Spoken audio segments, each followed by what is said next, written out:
ಆರ್ಥಿಕ ಜೀವನ. ಏನ್ ಆರ್ಥಿಕ ಜೀವನ ಅಂದ್ರೆ ಆರ್ಥಿಕವಾಗಿ ಹೆಂಗಿದ್ರು ಅನ್ನೋದು. ಸರ್ ಆರ್ಥಿಕವಾಗಿ ಅಂತಂದ್ರೆ ಅವ್ರ ಜೀವನ ನಡೆಸಲಿಕ್ಕೆ ದುಡ್ಡು ಬೇಕು, ಹೌದಾ? ಸಾಮಾಜಿಕವಾಗಿ ಬದುಕಿದ್ರು, ನಗರ ವ್ಯವಸ್ಥೆ ಇತ್ತು, ಎಲ್ಲ ಓಕೆ. ಸರ್ ವ್ಯಾಪಾರ ವ್ಯವಹಾರಗಳು ಮತ್ತು ಆರ್ಥಿಕ ಜೀವನವನ್ನ ಹೆಂಗ್ ನಡೆಸ್ತಾ ಇದ್ರು ನೋಡಿ. ಅವರು ಆರ್ಥಿಕ ಜೀವನ ಅಂತಂದ್ರೆ ಮುಖ್ಯವಾಗಿ ಅವರ ಉದ್ಯೋಗ ಏನು ಅಂತಂದ್ರೆ ಕೃಷಿ ಮತ್ತು ಪಶು ಸಂಗೋಪನೆ ಅಂತ ಕರೀತಾರೆ. ಕೃಷಿ ಮತ್ತು ಪಶು ಸಂಗೋಪನೆ.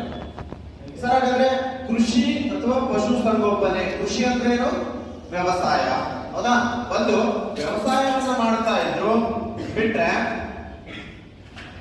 ನೋಡಿ ಪಶು ಸಂಗೋಪನೆಯನ್ನ ಮಾಡ್ತಾ ಇದ್ರು.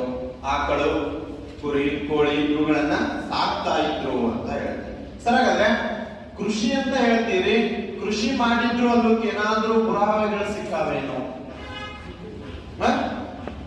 ನೋಡಿ, ಸಿಂಧೂ ನಾಗರಿಕತೆಯ ಜನರು ಕೃಷಿಯನ್ನ ಅಥವಾ ವ್ಯವಸಾಯವನ್ನ ಮಾಡ್ತಾ ಇದ್ರು ಅಂತ ಹೇಳ್ತೀವಿ, ಹೌದಾ? ಸರ್ ಹಾಗಾದ್ರೆ ಕೃಷಿ ಅಥವಾ ವ್ಯವಸಾಯವನ್ನ ಮಾಡಿದ್ರು ಅಲ್ಲಿಗೆ ಪುರಾವೆಗಳೇನಾದ್ರೂ ಇದ್ರೆ, ಗಗ್ಗರ್ ನದಿಯ ದಂಡೆಯ ಮೇಲೆ, ಯಾವ ನದಿ?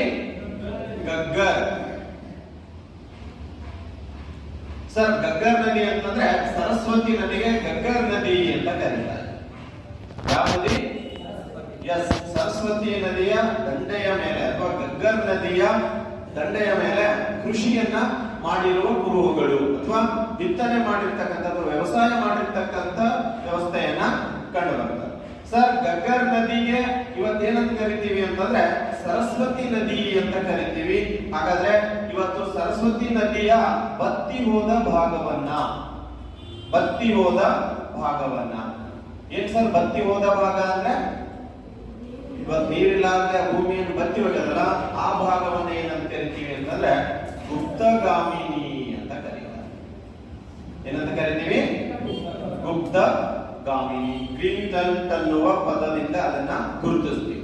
ಗುಪ್ತಗಾಮಿನಿ ಅಂತ ಹೇಳಿ ಕರಿತೀವಿ. ಯಾವ ಗಾಮಿನಿ? ಗುಪ್ತಗಾಮಿನಿ.